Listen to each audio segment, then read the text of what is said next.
Доброе утро, дорогие первоклассники! Здравствуйте, уважаемые родители! Мы продолжаем наши уроки. Первым уроком сегодня будет урок русского языка. Его проведу я, Наталья Сергеевна, учитель гимназии номер 3. С нами сегодня работает переводчик русского жестового языка Гульнара Ульфатовна. Проверьте готовность к уроку. Открываем тетради. Записываем сегодняшнюю дату. 23 апреля.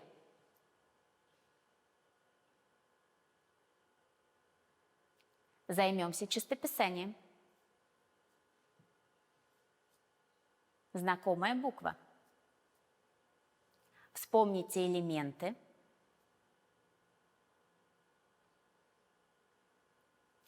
Пропишите заглавную строчную букву, всю строку.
Напоминаю вам, что вчера на уроке русского языка мы с вами говорили о многозначных словах.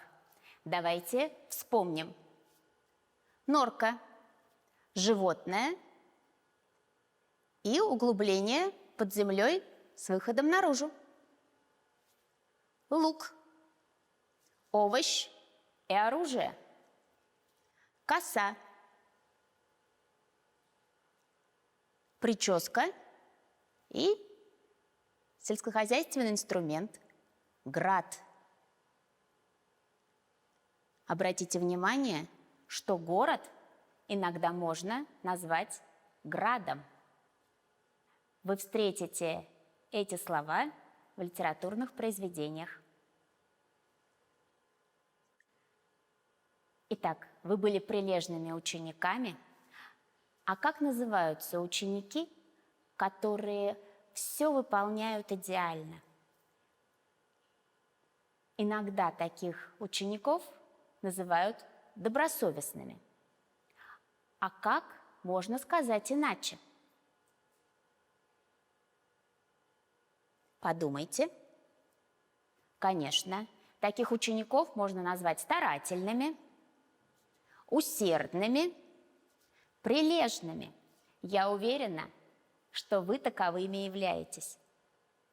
Итак, слова прилежный, усердный, старательный очень близкие по смыслу. Такие слова в русском языке называются синонимы. Давайте прочитаем правила. Синонимы – это слова, близкие по значению. Для того, чтобы нам было легко запомнить, есть веселое стихотворение. Слова-синонимы всегда близки по смыслу. Разнятся лишь оттенками подчас. Родимый край, отечество, отчизна, как много в них священного для нас. Итак, друзья мои, синонимы – слова, близкие по значению, близкие по смыслу. Сегодня на уроке мы с вами будем тренироваться, подбирать синонимы. Но это еще не весь секрет. Начинаем. Подберем синонимы. Известный, знаменитый, гигантский, большой, печальный, грустный, забавный, потешный, знойный, жаркий, влажный, мокрый, мощный, могучий, увлекательный, интересный. Ну а теперь, друзья мои, задание. Спишите, пожалуйста, 2 пары синонимов, которые наиболее вызвали у вас затруднения.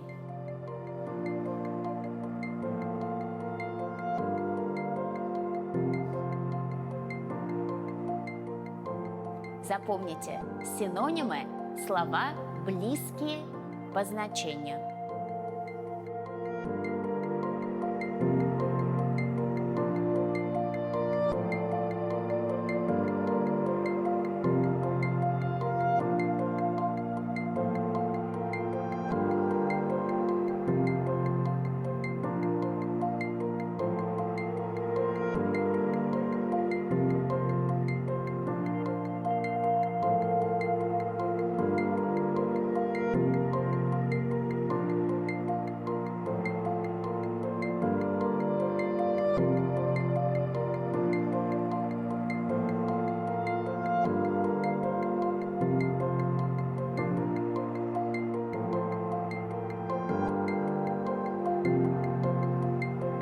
Теперь предлагаю вам игру.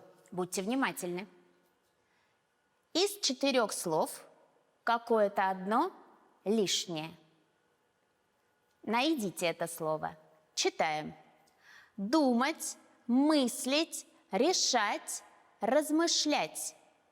В этом ряду 3 синонима, а одно слово таковым не является. Ваши предположения?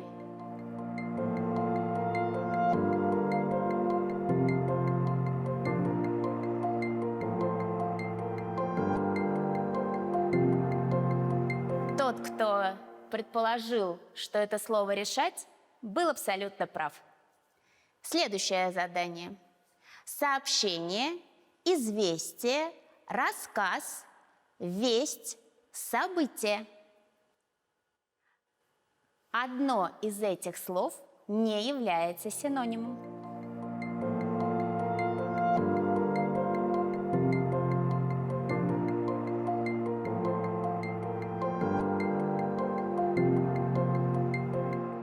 Конечно же, это слово «событие».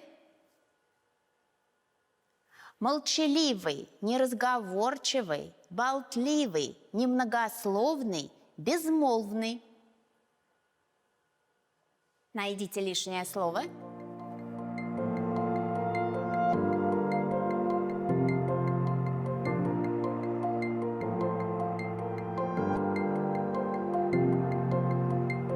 Конечно же, слово «болтливый».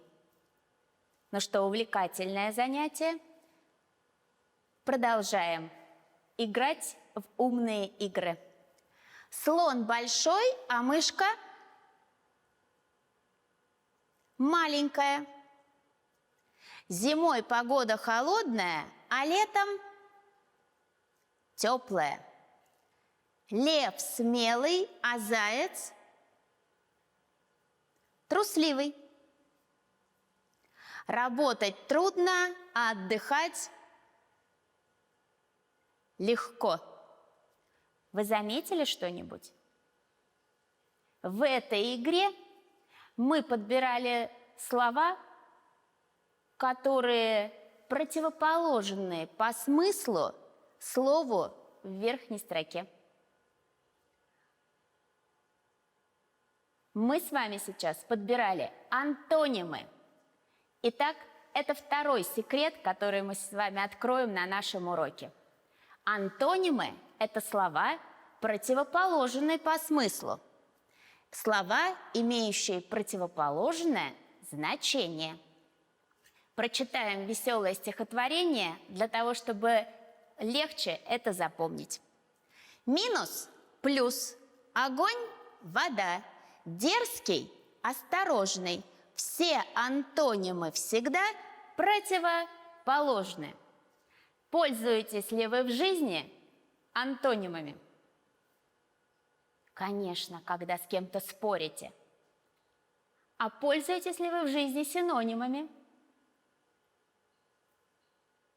Те, кто умеет пользоваться и синонимами, и антонимами, украшают свою речь. Предлагаю поиграть в страну маленьких спорщиков. Итак, я предлагаю вам слово, а вы поспорьте со мной. Подберите антоним слова с противоположным значением. Молодость, старость, труд, отдых, здоровый, больной, работать, отдыхать, восход, закат, жара, холод, далеко, близко, день, ночь. Запишите, пожалуйста, последнюю пару антонимов к себе в тетрадь. Напоминаю вам, что антонимы – это слова, противоположные по значению, противоположные по смыслу.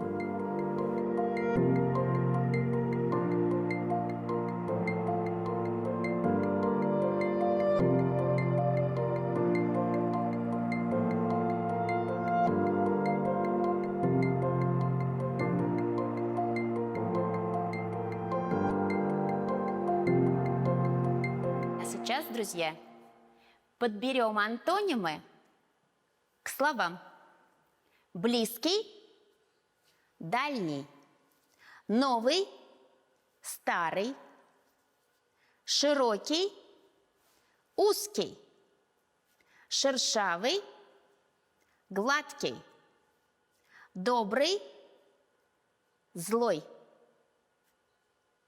Выберите, пожалуйста, одну из пар данных слов и запишите к себе в тетрадь.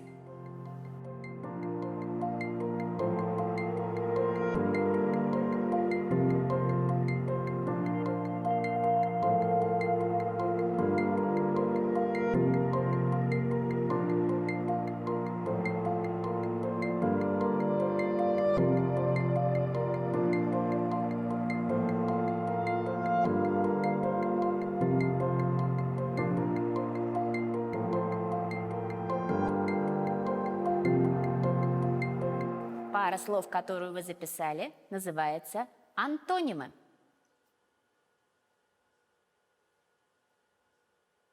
Понаблюдайте за пословицами, начало которых размещено на экране. Предлагаю вам дополнить их. Учение – свет, а не учение –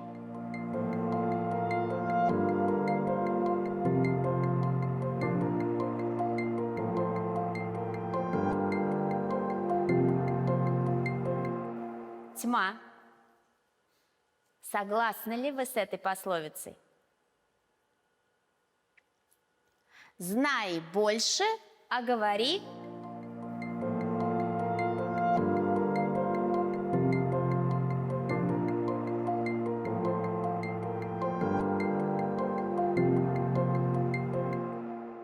меньше.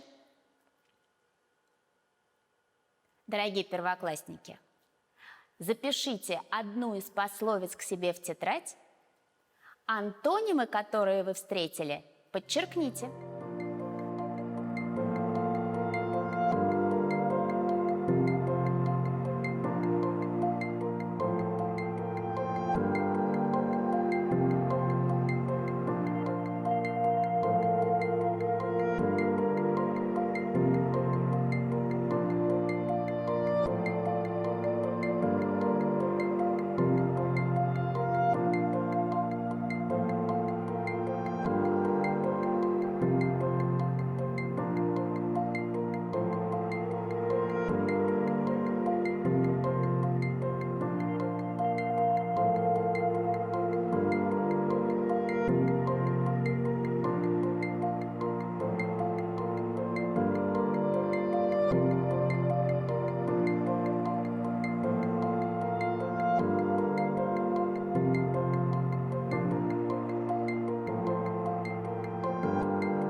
я приготовила для вас еще одно удивительное задание.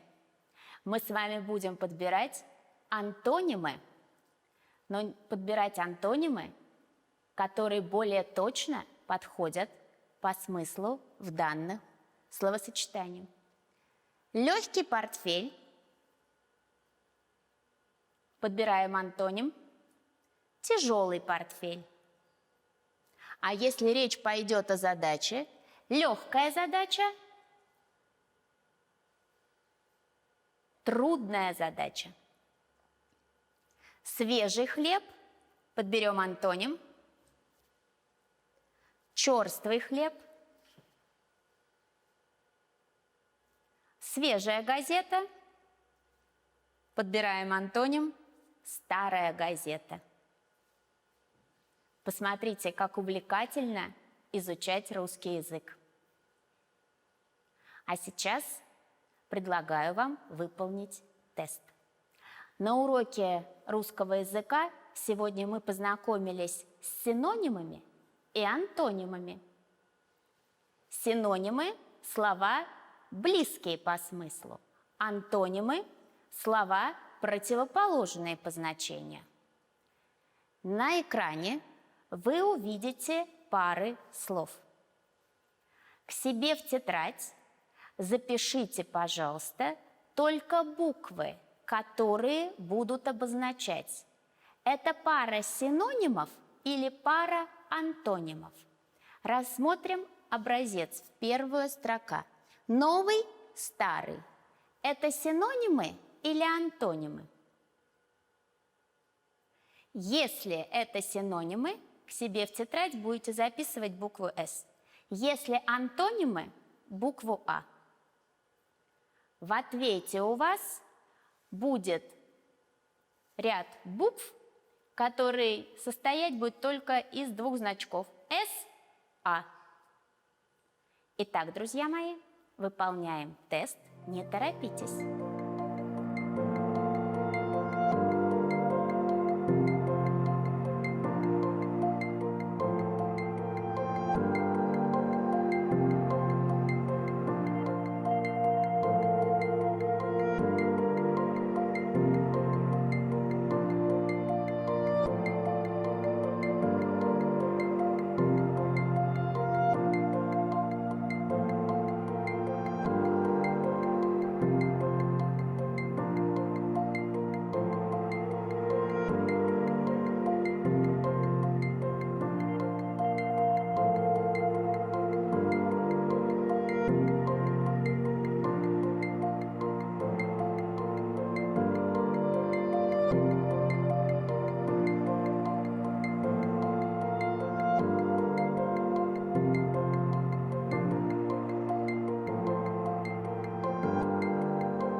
Проверьте свои ответы. Если у вас все совпало, вы были прилежными учениками и все запомнили. Если есть ошибочки, ничего страшного, ведь мы только начали изучать эту тему.